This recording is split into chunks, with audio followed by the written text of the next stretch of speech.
This is the Drake Insights Podcast, your weekly dose of cutting-edge senior living marketing insights.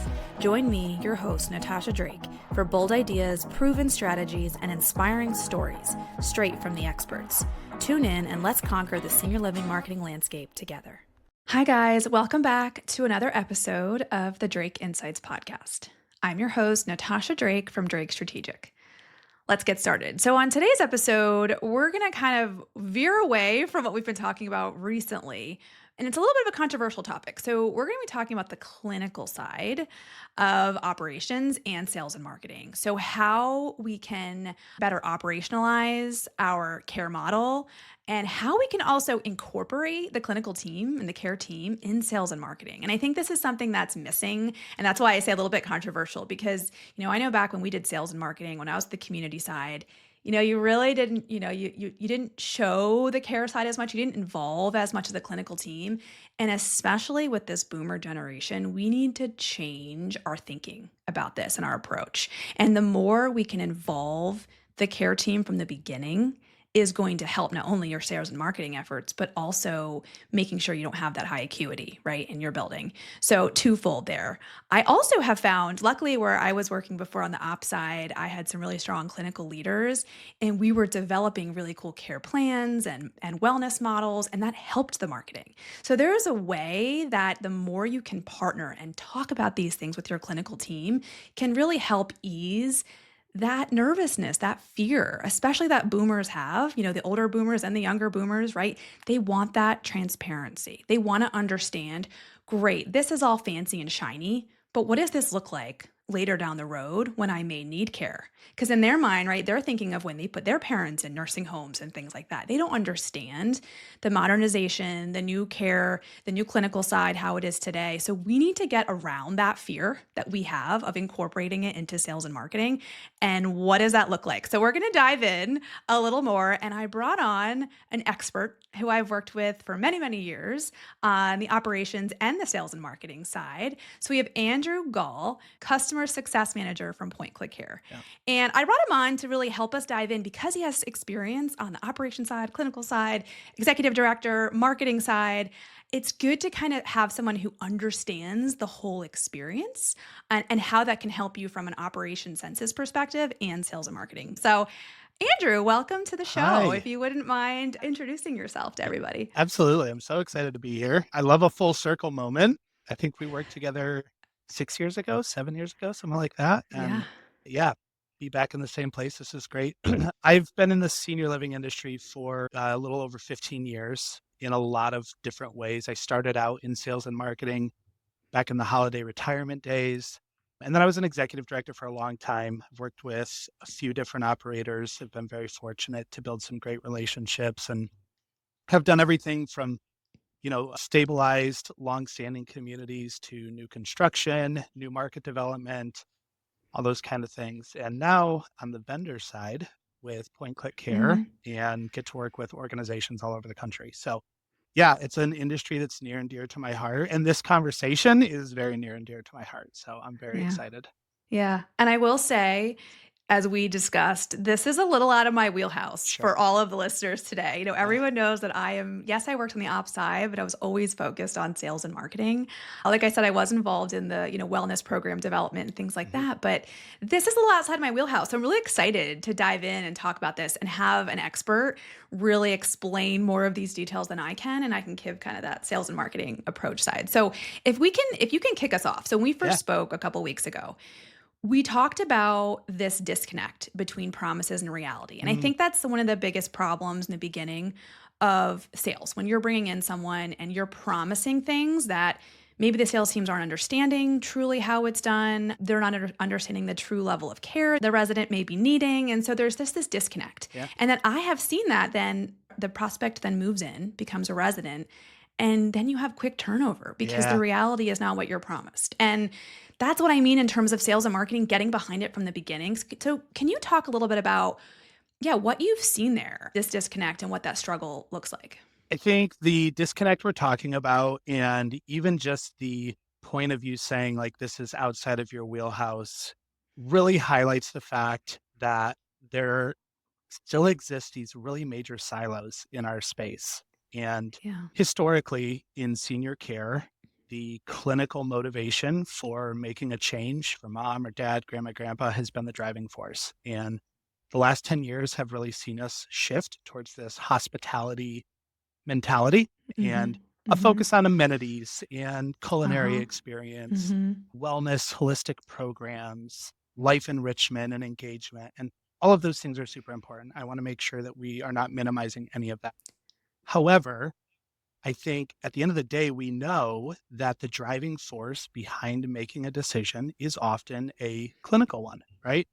Mm-hmm. There's a crisis or an incident that happens in the home, a fall or a sickness, an illness, or even just the kind of gradual aging process. But Mm-hmm. that aging process includes clinical concerns, Yeah. and things that have to be treated medically. And so that And is, we don't like to talk about it. we Like in don't the like to sales talk process, about. it's like, don't talk about it. Yeah.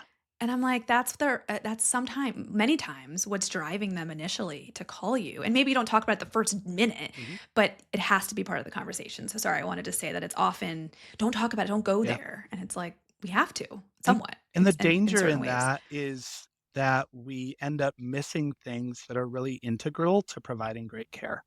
And in the sales process, we like to focus on our beautiful swimming pool and our awesome chef Mm-hmm. and Mm-hmm. the amazing community activities that we do, right? Because those are the things that our prospects truly want to talk about, right? They also want to avoid the conversation about the fact that they're aging and their medical needs are Right. growing and so in that process we further divide that conversation Mm-hmm. between the sales decision and those motivators and then the actual delivery of care once they move in. And I'll tell you, as an operator, when it came time to have those hard conversations about somebody moving out of our community, whether it be for Mm-hmm. satisfaction or level of care, rarely did those conversations center on what was on the menu, right? And Mm-hmm. that can drive some dissatisfaction for sure. But ultimately, a lot of those things come down to care or the lack of, service delivery failures in the care environment. So I think it's important that our industry is moving away from the, tiled floors and, you know, Right. bleach smell nursing home environment. Like that needs to Right. happen. And that's important from a dignity standpoint and a quality of life standpoint. But moving so far away that we lose sight of how our residents are cared for and how we meet their needs, I think can be dangerous. And ultimately, from an operator standpoint, is going to affect length of stay, which affects our revenue. It affects all of the things we need to do our jobs. So, Yeah, I agree, and that was something I brought up on the episode last month. When we were talking about the boomers in the future and how much focus there is on the amenities at the mhm. community and the concierge services and restaurants and all those things. And that needs to happen, like you're saying. That's Yeah, great. That's exciting for this industry.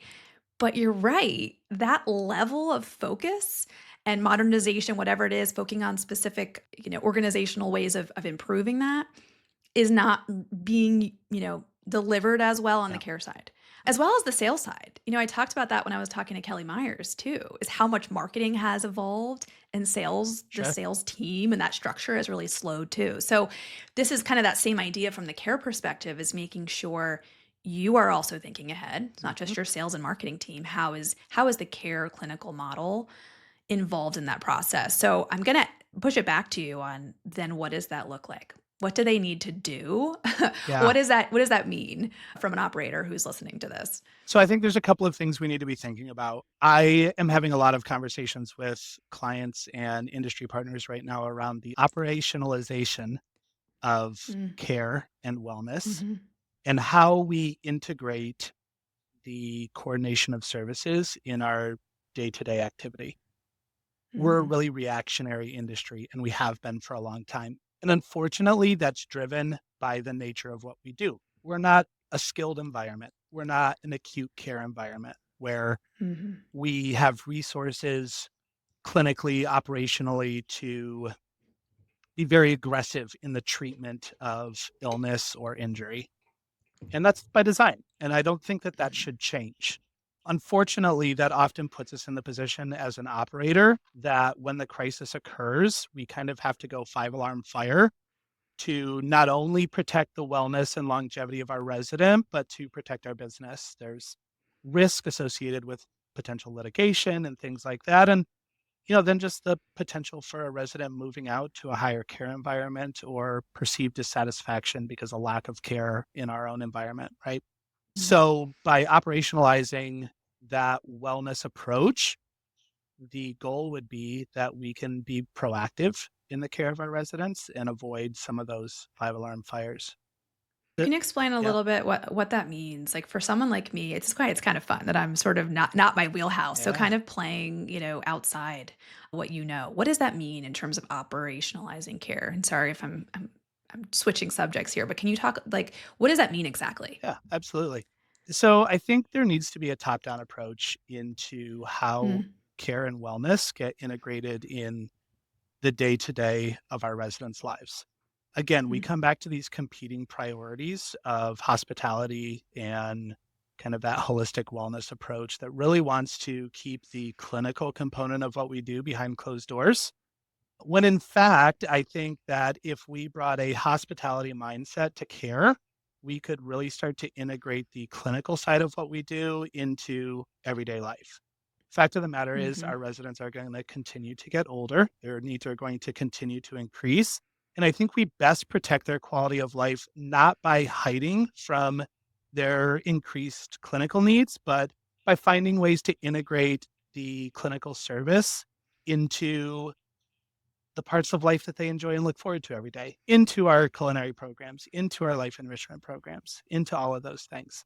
This means a increased level of awareness and conversation from all of the stakeholders at the community level. Oftentimes mm, we leave these clinical conversations to our wellness directors and just kind of pretend like the nurses got it. Let's focus on the fun mhm, stuff. When how much more powerful is that clinical and wellness engagement if we empower our housekeepers and our mm, culinary servers and dining room staff and our life yeah, enrichment team members to be aware of changes in needs and condition and just that reliance on the care that they receive from us so that when things mhm, change, when Mrs. Gall suddenly is less engaged in the exercise programs that she loves every day, or we notice that she's sending more food back at the end of meals than she usually does, normally cleans her mm, plate, and now only half of it is finished. Somebody is speaking up in those stand up meetings, in those all staff meetings to say, like, hey, I'm noticing something's changing here. That's mhm, information that empowers our operational teams to say, let's get involved before something bad happens, right? mm, And the trickle down effect then is that rather than responding to a crisis that sees Mrs. Gall in a hospital or a right. skilled nursing stay for an extended period of time, we get to intervene with therapy or a practitioner, an amazing third party partner, and that crisis never occurs. Mm, From a sales and marketing standpoint, if we want to tie this up in a really pretty bow, it increases our yeah, length of stay, which helps us yeah, stabilize our community and our census faster. But it also starts to create some actual data that our salespeople can go to market with. When we say we have the best care in town, mhm, we now are going to have data that supports that, right? That our mhm, residents go to the hospital 30, 40% fewer times than our competitors or than they did a year ago. And I think that that kind of data really drives buying decisions. I know as a salesperson, it's really empowering to be able to have the facts and figures to back up those marketing claims, right? So there's a lot of ripple effect to some, I think, really small changes and that effort to cross the bridge between the silos that happen in our communities. yeah, and that education, like you're saying, cross department, Yeah. especially to the sales team Yeah. and even the marketing team. Like for as I when I worked on the agency side too, just getting a little more insight into that, it's really important, like you're saying, and being able to quantify. So that was one of the questions I was going to Yeah. ask is in terms of quantifying. So you're saying, and I want to take a step back a little bit in terms of this operationalized care, value based care model you're talking about. There obviously is a technological component Hmm. to that, right? Can you talk a little bit about that? Because that's, I assume, is then how we can be more proactive, how we can Yeah. then quantify these results. Can you talk a little bit about that and technology and how that's incorporated? Sure thing. I want to take a step back just to set the stage a little bit because you did mention Okay. value-based care. And all of this, I think, is great in concept. I think it's really important that our industry recognizes that by the year 2030, this is not going to be an interesting approach to our business. It's going to be a mandate from a governmental and payer standpoint, right? By the year 2030, Medicare is requiring that senior care operators be involved in some level of accountable care model. And what that really boils down to is that currently, if we do our jobs really well, our residents stay out of the hospital, which decreases their dependence on a Medicare spend. And those Mm. savings are reflected right now, not to the senior living operators, whether it be in the assisted living environment or the skilled nursing environment. Those savings are really represented on the payer side. And value based care gives us the chance to participate in those savings. Now, all of the participation in those programs is dependent on outcomes, right? And we're specifically looking at things like hospital stays, emergency room visits, dependence on Medicare and those kind of payers for significant surgeries, interventions, things like that. And in truth, Natasha, like value based care is a financial payment model. The trickle down effect to our business is in outcomes, reputation, length of stay, resident happiness, and satisfaction. And I think that that's where our industry on the assisted living, independent living, memory care side of things can really start to win right away. The Yeah. disconnect between what we do and that Medicare insurance payer side of things can feel like a big river to cross. And I think that's fair. But the changes that we make to our business right now in an effort to support a value based care model are going to have an immediate impact on our bottom line in the form of increased length of stay, better reputation for our marketing and sales teams to take out into the market, those kind of things. So I think it's really important to have that context to then discuss the technology side of things. So I want to real quick touch on what you just mentioned. Yeah, So in terms of reputation, yeah. So it's funny. A lot of times, sales and marketing will say, "Well, care isn't the main focus." yeah. However, when I'm the one that's doing the reputation management, I'm looking at those reviews. It's typically about the care, like you're saying. And so if we can have some of those, I don't want to call them buzzwords because they're true, Yep, but when you're talking to a boomer generation about value-based care, proactive modeling, longer length of stay, not in the hospitals, right. that's what they want to hear and that's what they want to see in your reviews and your reputation in the market too. So this just it's a full circle. It really It's is. not only is your satisfaction and your residents healthier, they're happier, but then as it trickles out to the market and the marketing and sales side, it's just positive win on both sides. So I just wanted to say that. Look, so you can No, get into the I'm technology really, side. yeah, Yeah. because like, and I don't want to be crass, but you'd never see a headline about a resident who didn't enjoy what was on the menu for dinner, right? Nobody takes that to court. And those are the Yeah. things that are often the death blow for a community. Yeah. And it boils back to good care. And so much of what we see in those service deliveries that turn into really tragic circumstances is small, operationalized, just service processes and workflows that got missed or degraded over time and turned into a really bad situation. And I want to say, like, I firmly believe that 99.9% of the people that work in this industry care deeply about their residents and want to see amazing care delivered. It's equipping really amazing people with the tools and the workflows that they need to do it consistently. Exactly. Yep. And that's where I'm like, okay, so then Yeah, how do we help them? How do they do this? sure. Because if it's a win-win on both sides, this is what boomers are looking for. They want to hear those results. How do these operators then change their model? I have been in the industry long enough to remember charting on paper, having rooms full of folders and binders and, paper charts, Yeah. medications, the whole thing. And the advent of the electronic record has really kind of turned all of Hmm. that on its head and in a good way. I think it can be a two-sided coin because technology gives us the ability to track everything. And when there is a situation with a surveyor or a complaint, having everything available can, it can be scary Mm-hmm. as an operator. And there's some great strategies for protecting yourself and, making sure that there's good record maintenance. But the flip side of the coin is that from a technology standpoint, we can track everything, which means that we can keep really good records of changes that our residents experience over time. And those kind of changes guide us towards trends. They guide us towards data that helps us make really informed decisions about how we manage our business and how we manage care. I don't want to get on a company soapbox here, but I think one of the things that PointClickCare has really invested in is underlining the foundation of a resident record that reflects all of the things that are important, who the resident is, what their diagnosis are, what kind of medications they're taking, with the data around the day-to-day services that we provide. And this is the kind of information that I love as an operator, is that when, Mrs. Drake moves into my community, we sit and we do a really thorough assessment of the kind of care that she needs. We make some promises, quite frankly, to Mrs. Drake and to her family about how that care is going to be delivered and what she should expect from us. And then off we go.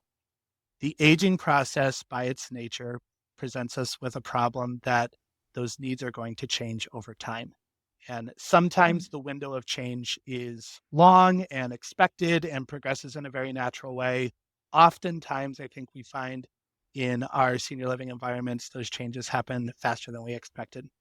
There's a lot of Mm-hmm. factors that are involved with that. And I think often we don't give enough credit to the turbulent nature of moving out of the home that I've been in for 30 years into a group living environment with a bunch of strangers in a dining room I'm not familiar with. And those kind of factors are going to expedite the aging process, quite frankly. They often do. That's not news to us. Mm-hmm. Having a technological tool that allows you to approach your care for that resident every day with a really defined set of the promises that were made, and then a tracking system that allows you to document the things that are happening outside of those promises gives us a really complete picture of Mrs. Drake every day. And Mm-hmm. when we talk about operationalizing care, that technology empowers the conversations that happen with our community leaders to say, we know the baseline that we established for Mrs. Drake when she moved in, and now we can really clearly see what's happening away from that baseline. As an operator who has limited ability to provide care based on regulatory requirements and what I'm allowed to do under my license, what assisted Mm-hmm. living even allows, being able to see that picture of changes in real time gives me the data that I need to pull in those third-party partners that are experts and licensed to provide that care over and above what I can do in my assisted living environment. And that's where we get to be really proactive. Yeah. The other part of this conversation boils down to a financial one, right? And Right. as executive directors, wellness directors, we have all been in that situation where we had to call a family in and say, when you first moved into our community, we promised you that your mom's care was going to cost $300 a month. And now it is going to cost $500 a month or $1,000 a month. And for a long time, those conversations, I know for me as an operator, I just dreaded them because I knew there was going to be pushback. I knew the Mm-hmm. accusations of nickel and diming were Right. going to come. And for a long time, we've really kind of had to say, like, you got to take my word for it. Like, I see your mom every day. And it turns into this, like, you're on that side of the table, I'm on this side of the table, and we're negotiating now over the Right. wellness of your mother. And like, that's gross. Yeah. With the documentation that technology allows us to do now, I instead get to sit on the same side of the table with the Drake family and say, over the last 30 days, we have seen these changes happen away from the baseline that we agreed on when your mom moved in here. And because of those changes, we're concerned about some future danger for your mom. And so Yep. we would like to partner with you to make some changes in her care. There is a difference in cost associated with that. And that cost helps us ensure that the resources are available so that your mom stays safe. that conversation is completely different, Natasha. Now we're partners in this, and as a family Yeah. member, I I can was gonna say that was beautiful. yeah, I was like, a right? Like, beautiful way to say that to the family. It's and I fantastic. think it's so much fun because now fun is the wrong Yeah. word, but it's a very engaged You're being process. proactive and Yeah. you're truly caring about their care And if I'm a and their family future. member, you're showing me documentation of all of the ways that you've Right. engaged with my loved one in the last 30 days or 60 days, and that reinforces the value of the decision that I made when I moved Mhm. in. Mhm. So, when I talk about equipping our sales and marketing directors to go out into the marketplace and say, "Hey, we have the best care in town," this is something that they can carry with them. This is an actual tool in their toolbox to say, we're going to document that care. We're going to, it's not just about the caregiver going into that apartment every day. It's about this black and white picture of the changes in your mom. There's another Yeah. factor that I think about a lot too that happens in this level of care conversation. Mm. Oftentimes, our family members, they don't see their loved one as much as we do, right? Not even Right. oftentimes, almost always. Or and they have a different They have perception a different too. perception. And so when we approach this level of care conversation that says, "Hey, your mom is getting older and sicker," where there's an implication of guilt that, like, we know things about the changes in your mother that you don't know. Right. And that guilt is crushing to, a family member. This process and this conversation engages them in those changes, and I think it reinforces the trust that they put in us when they first made that buying decision. It takes that guilt out of the equation. We're doing Right. exactly what you asked us to do, and we're documenting it so that you can hold us accountable, right? Mhm. And putting that accountability on ourselves that operate as operators, it really frees that family member from that guilt of maybe the lack of awareness or the different perspective that, that's associated with that situation. So Yeah. technology is the key to all of this, and I think that it has really far-reaching Well, implications. and it's crazy because gosh, the past like 5 or 6, maybe all the episodes I've had on the podcast, technology has grown booming in incredible rates, Yeah. AI and everything in terms of marketing and sales. Why are we not okay with that from a clinical perspective? I mean, we have to be. Yeah. And and everything we do nowadays has to be quantified. Mhm. Everything and we do that. Everything you do in marketing. Every time I recommend something, quantify it, show me, give me data. So we have all of that on the sales and marketing side, more so on the marketing side, I would say, in digital.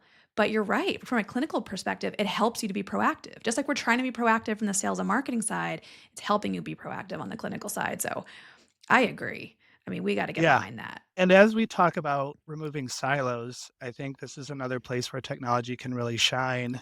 Right? PointClickCare has really led the market in this effort. That's not to say other EHRs don't, but I think that PCC has really set the standard where we can integrate with other pieces of the tech stack. So operators are Mm, investing in really mhm, important tools like LifeLoop and MealSuite and mhm, Apploy for hiring and team member engagement. And when you select an EHR partner that works very hard at integrating with those mhm. other pieces of your tech stack, so the information that lives in that clinical service delivery doesn't live on an island, but you get this really Right. clear data picture of how the service delivery from the clinical standpoint overlaps with the wellness program that your life enrichment team is engaging in, with that culinary program that your dining team is really invested in.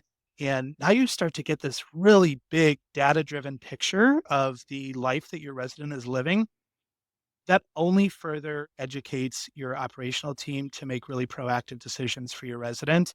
And it only further educates your family members on how you're keeping your promises.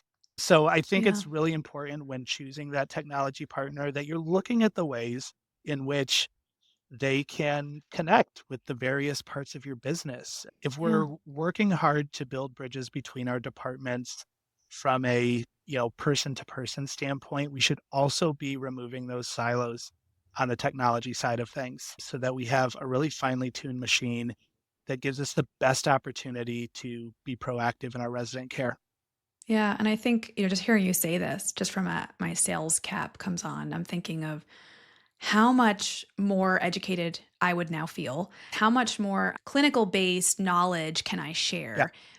And again, like I'm going to say it again, but with this new generation, saying what you just said in terms of it all linking together, it's proactive, it's operationalized. We can quantify it. Like Yeah. that's the stuff they want to hear because Sure. that's what this generation's used to. So we can't just say, oh, I promise you we'll give you good care. No, we can actually quantify that. We can show it. We track it. All of this integrates so that if the care level changes, then the wellness programs change and the services change. The dining's going to have to change. And it's all proactive and works together ahead of time so we don't have problems. That just fuels the Yes. sales team to have that information and to be able to talk about that in the sales process. I would love to, see the faces of sales directors who might be listening to this right now, who are going into hospitals and skilled nursing communities looking to build referral driven relationships and trying Yes. to build those relationships based on a marketing pitch centered on Right. amenities and hospitality. Because our case managers in those acute driven environments don't care if we have a pool and they don't Right. care how good our dining is. They'll take the brochure and they'll tell us how pretty it is and they'll definitely come to our happy hours. But if we are able to walk into those skilled and acute environments and say, hey, I can reduce your rehospitalizations by 30% in the next 60 days, and I have data to show Yeah. that my residents Yeah. are going to the hospital 30% less than they were 60 days ago, Right. that rings a bell for a case manager. That rings a bell for a discharge planner. And Yep. I think there's a lot of times where our sales directors feel very frustrated that they go in, they're tasked by a regional leadership, go build referrals at the hospital, go get referrals from the Yeah. skilled nursing environment, and they start to get asked questions around clinical outcomes. And what do they have to say? Well, I need to introduce you to my nurse, Yep. right? They're not equipped with the right They're not. terminology, the right data. They don't have anything to share or give. I know I've been in that situation. Yes. And then we're asking our wellness directors to become salespeople when they get Right. introduced at a happy hour. Hey, wellness director, go get me 5 referrals. Well, that's not their job, and they're not equipped for that.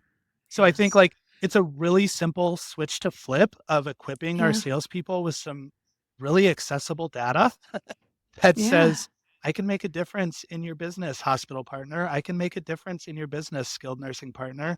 And that's going to make that person pick up the phone far more than, what we've got on our activity calendar that week. Yeah, and it also helps not only from the sales and marketing perspective, but also the corporate office too. Can Yeah. better quantify those results, can quantify their profits, whatever it needs to be, Yep. nonprofit profit, but it goes on both sides. So yeah, Well, our I, corporate I team agree. members that are talking to their investors are focused on census and length of stay, Right. right? Like those are the Right. KPIs that are really driving those conversations, especially as we're looking for new capital in the market, especially as we're looking for growth from a M&A standpoint. We need to be able to demonstrate, hey, we're bringing residents in and we're keeping them. And operationalizing our wellness to a point where our operators can be really proactive in resident care is going to be the number one driver for that. So, when we talk about the ripple effect, I think it's more of a trickle up than a trickle down because this really starts at Right. the community level, but this has impacts all the way up to the C-suite for sure. Yeah.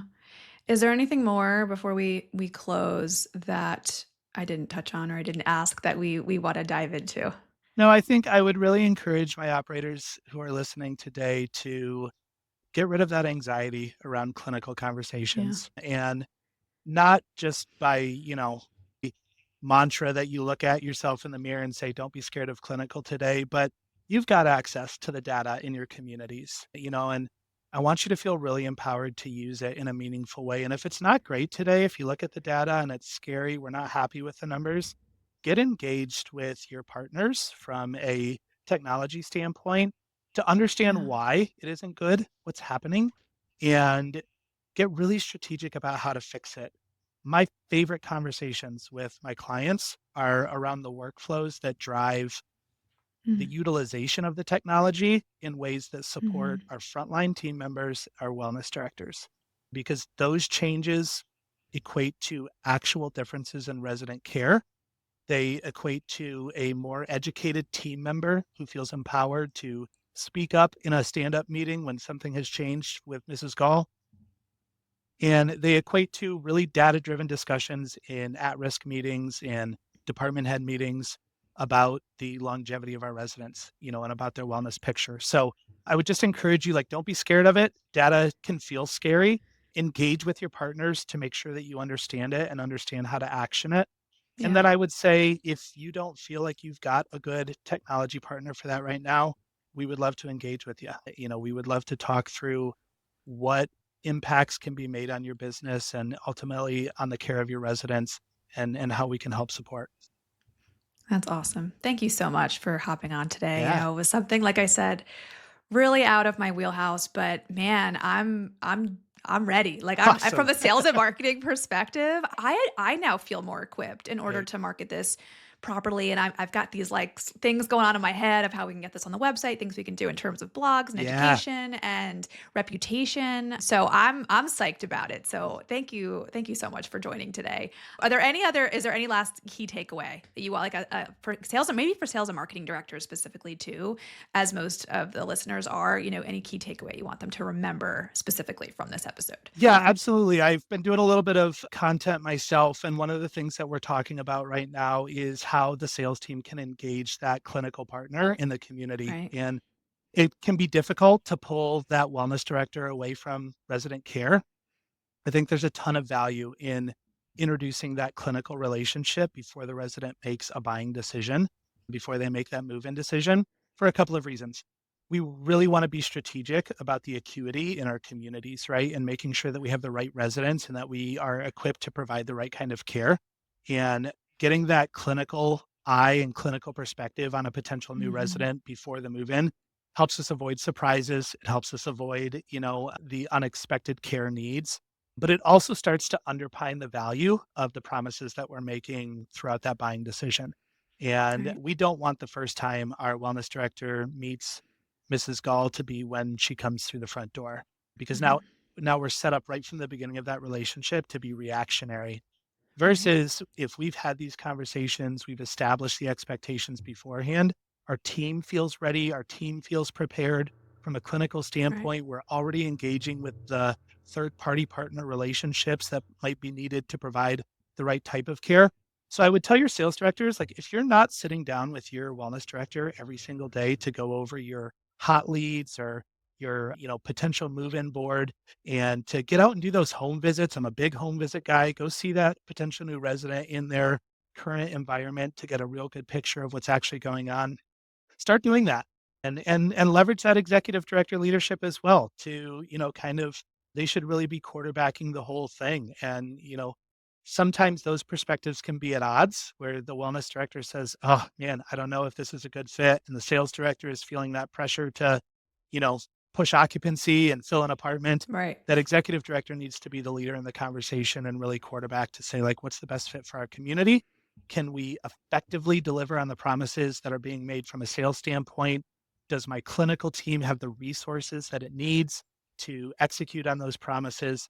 And I think, like, if I'm sending a message to a sales director today, I'm saying, like, hey, I would get really loud about the need for that support Yeah. and really engaged in with your leadership and tell them, Yeah. like, hey, this is what I need, guys. Ultimately, Yeah. you're gonna come up with a really diverse and collaborative product to take to market. Yeah. Let's take away that fear. Yeah. Let's let the prospect feel excited about moving because of all of the services and hospitality and Yeah. concierge, but feel confident in the transparency of the care they're going to get and that proactive care. I mean, that's an exciting future. And so I hope everyone gets behind that. If anyone has any questions, of course, please reach out to Andrew or Yeah. myself and I'll connect you with Andrew to learn more about this because I think it is the future. It's really exciting. We need to get behind it. Thank you, Andrew, so much Absolutely. for being It's on been a lot of fun. today. And thank you for watching another episode of the Drake Insights podcast. I look forward to seeing you next time. Bye. Real quick, if you enjoyed watching the podcast today, please follow me and subscribe so you're notified for the next podcast. And if you have any questions or want to talk after about anything that Drake Strategic can provide for you, please reach out to me, call me, email me, or visit our website at drakestrategic.com.